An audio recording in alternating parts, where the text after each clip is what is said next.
before the Koch brothers and Time Incorporated, before Better Homes and Gardens, Family Circle, Parenting and 17 local TV stations, there was the Iowa Farmers Tribune and its fiery populist politics.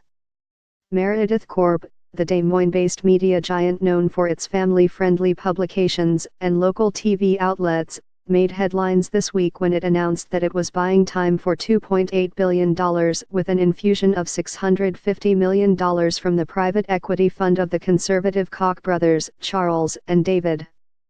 Time and the Koches say they are passive investors who have no interest in shaping the editorial content of the Time publications. Others aren't so sure. Whatever the future holds for Time, the acquisition of the National News Weekly and a business relationship with the Koches represents a remarkable turn of events for Meredith. The company, known for its agricultural and lifestyle journalism, has deep roots in the 19th century's left-leaning agrarian populism, a movement whose tenets included intense suspicion of rich men like the Koch brothers, who were viewed as plutocratic robber barons.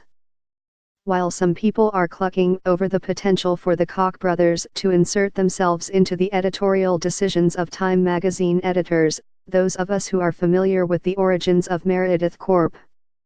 are wondering whether those Koch boys really know what they have gotten themselves into. Randy Evans, retired opinion page editor of the Des Moines Register, said via email.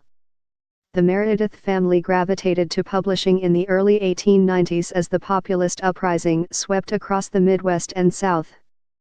English-born Thomas Meredith was a prosperous Iowa farmer sympathetic to the populist movement, which favored a graduated income tax, government control of the railroads, and an inflated currency that would favor farmers and others drowning in debt. And in the early 1890s, there was a populist publication in Iowa's capital that needed his help. The Iowa Tribune, a weekly newspaper edited by a pair of former congressmen, Edward Gillette and James B. Weaver, had been publishing since the early 1880s. Its front pages, featuring turgid speeches about free silver, and denunciations of malevolent monopolies and bankers, read exactly like a publication edited by a couple of politicians. Monopoly is cruel, the paper declared in a characteristic rhetorical flourish on January 7, 1891. It has an insatiable maw but no heart. There was verse: only a farmer, the millionaires say / his lot is to work, and ours is to play, but it wasn't particularly poetic. The Post's Catherine Graham was burned in effigy, but refused to give in during a violent strike.